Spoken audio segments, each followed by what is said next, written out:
So, good afternoon everyone. This is the continuation of sections that belong to the article number 7836, which is the article 3, contains the examination and the registration for professional teachers. So, section 13, examination, registration, and license required.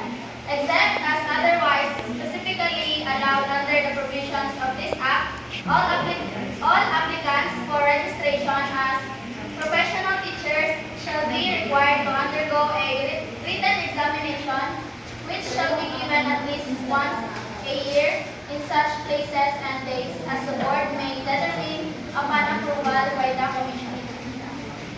So, dito sa section 13, lahat daw ng applicants for registration para sa professional teachers is mag-undergo ng at least once a year na written examination para sa professional teachers. So, dati, sabi dito is at least once a year. So, pero ngayong, di ba binago na, which is pwede na siya twice a year in month of March and September.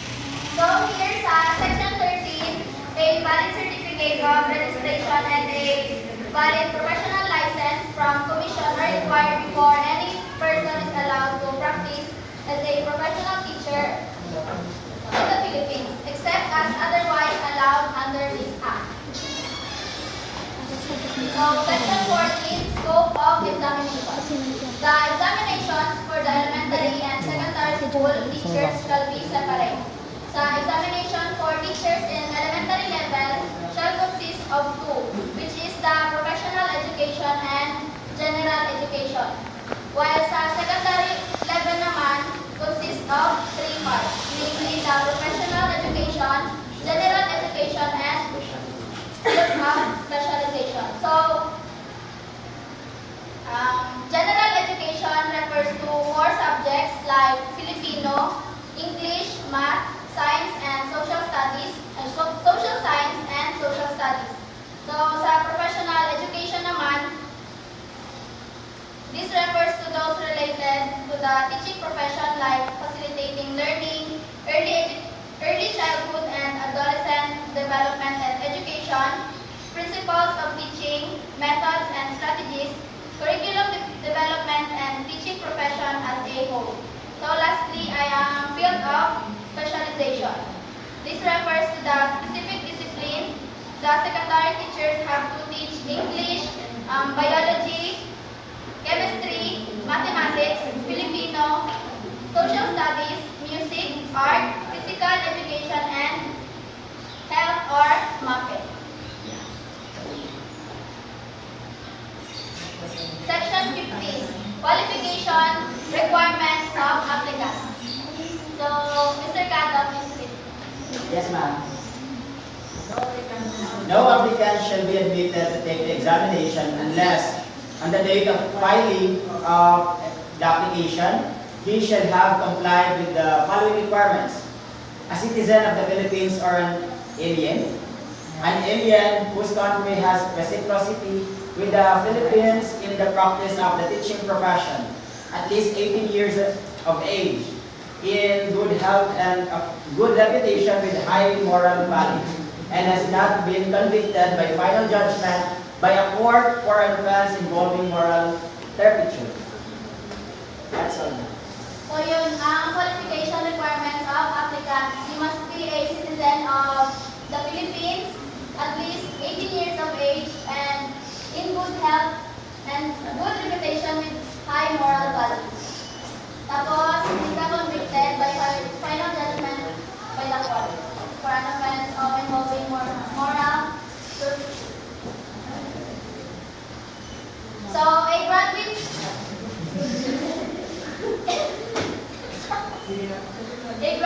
of a school, college, or university recognized by the government and possesses the minimum educational qualifications as follows. So, for the teachers in preschool, you must have a bachelor's degree in early childhood education or BACED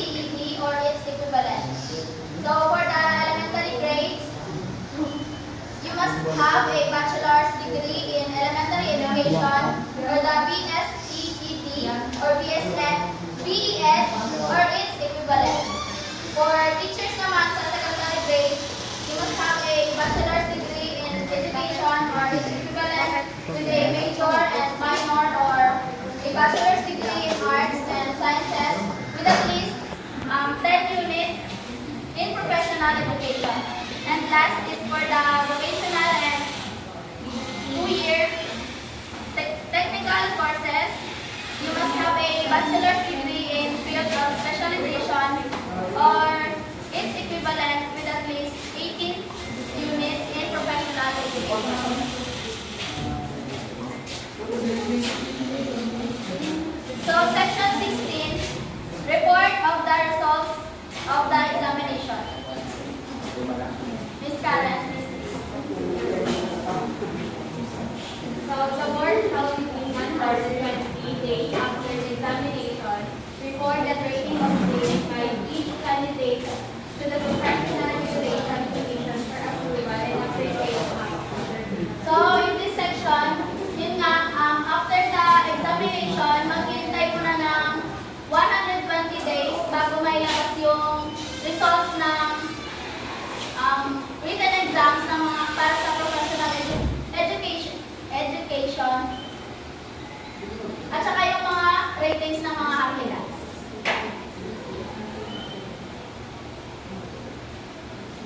Next is section 17.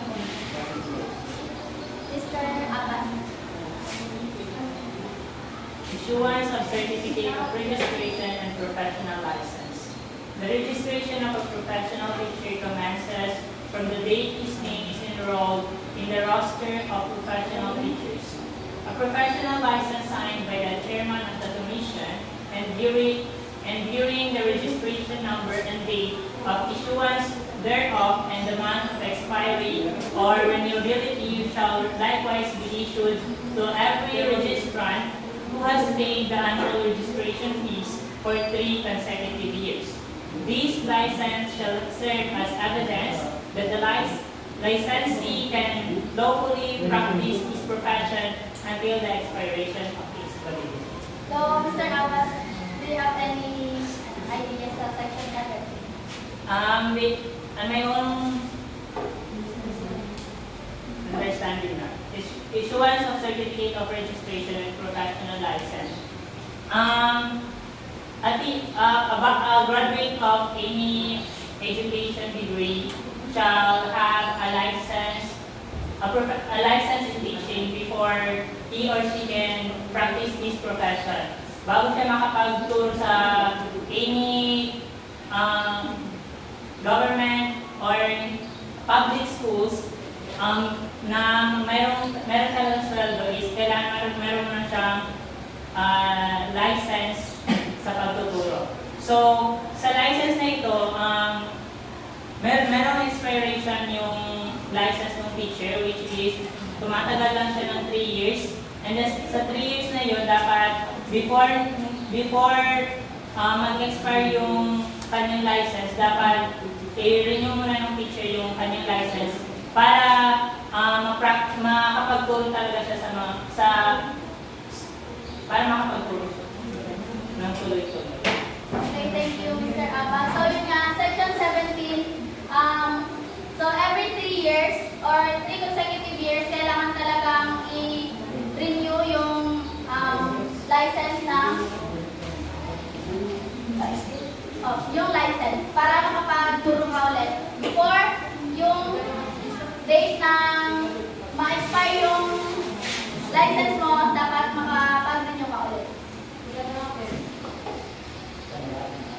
Section 18. Oath before practice. So every registrant shall be required to take his professional oath before practicing as a professional teacher. Section 19. Periodic merit examination of teachers. So to encourage continuing professional growth and development and to provide additional basis for merit promotion in addition to their performance rating, teachers may take an oral and written examination at least once in 5 years as basis for merit promotion. In taking this examination, no fee shall be required. So, periodic merit examination. Aside sa licensure examination, a A professional teacher is encouraged to grow professionally by taking a merit examination once in every 5 years as provided by the Section 19 of this law, the result of which shall serve as the basis for merit promotion as well as for salary adjustments.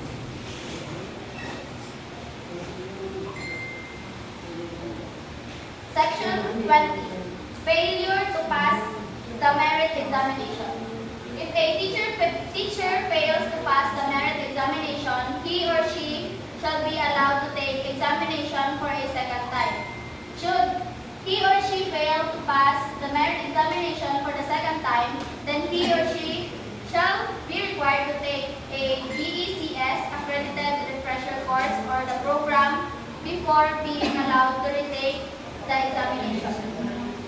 So sa Section 20, if na-fail ka sa first take mo ng merit examination, meron ka pang second chance or yung examination for second time, then kung hindi mo ulit napasa yung second chance mo sa pag-take ng merit examination, i-require ka na mag-take ng BECS, accredited refresher course.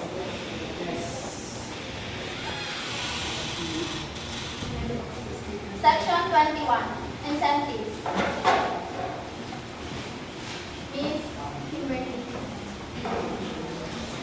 Teachers who pass the merit examination shall be awarded a diploma of merit by the board, earn merit points for purposes of promotion, salary, or to a higher position or grade level, be placed in a priority list for government scholarship, and enjoy such other benefits as may be promulgated by the board. Similar incentives shall be given to teachers who make inventions to develop new methods of teaching, write or and create works of artistic merit. So, Section 21, yun nga kapag nakapasa ka sa merit examination, syempre meron kang mga incentives na natatanggap, which is you will be awarded a diploma of merit by the board, tapos makaka-earn ka ng mga merit points for purposes of promotion in salary or para magtaas yung sweldo mo. At saka, magtaas din yung position mo bilang professional teacher.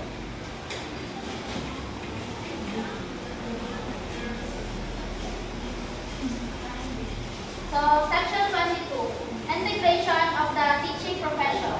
The teaching profession shall be integrated into one national organization which shall be recognized by the board and the commission as one and only integrated and accredited association of professional teachers. So, upon registration with the board, every professional teacher shall be encouraged to become a member of the integrated national organization.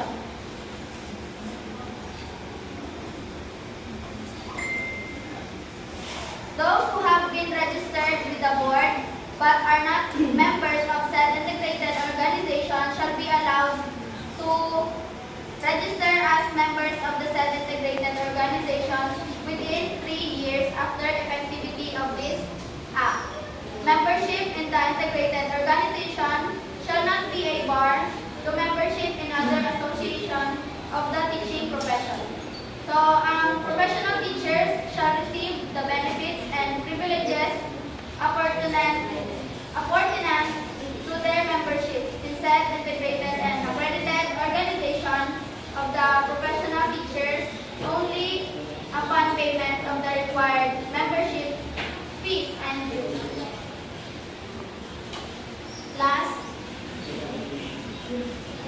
or second to the last section in Article 3 is Section 23, revocation of the certificate of registration, suspension from the practice of the teaching profession, and cancellation of temporary or special permits. The board shall have the power after due notice and hearing to suspend or revoke the certificate of registration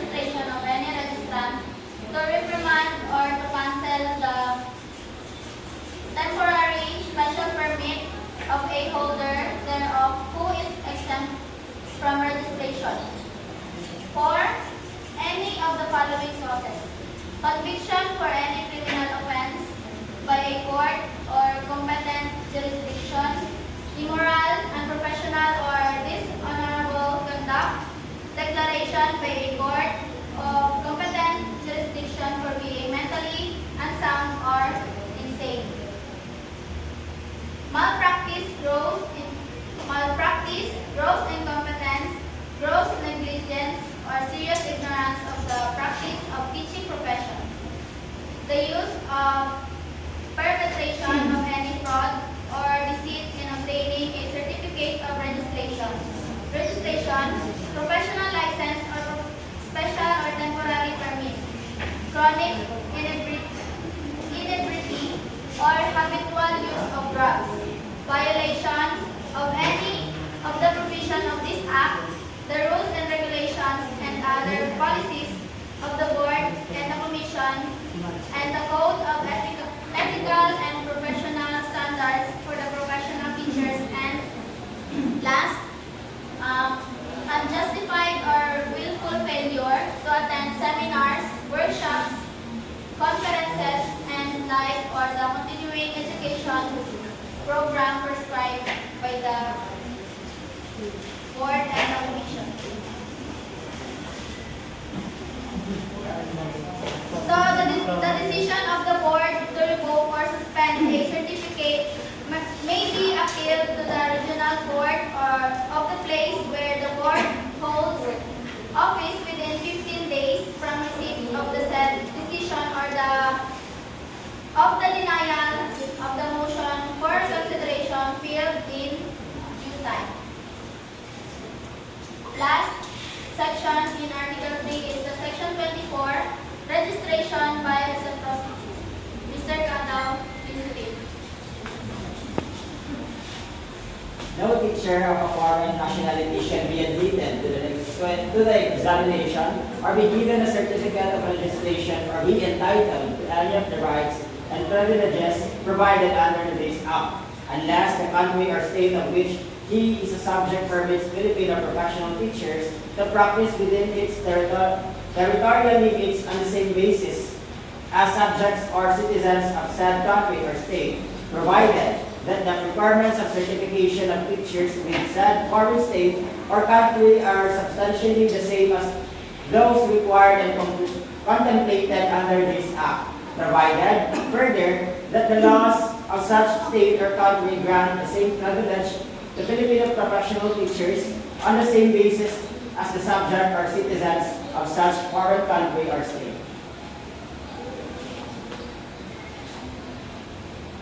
So thank you, Mr. Cadaw. Yes.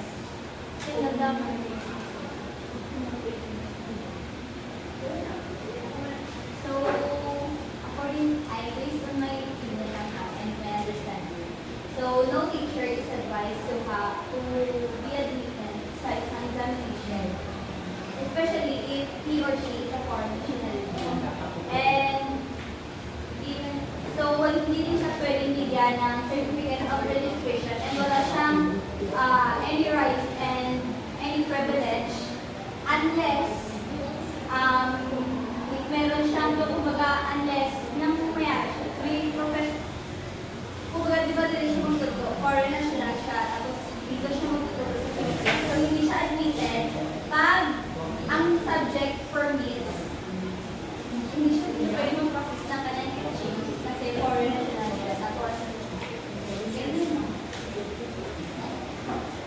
Unless may permit ng professional teachers para mag-practice ito para sa Philippines. So that ends for my report.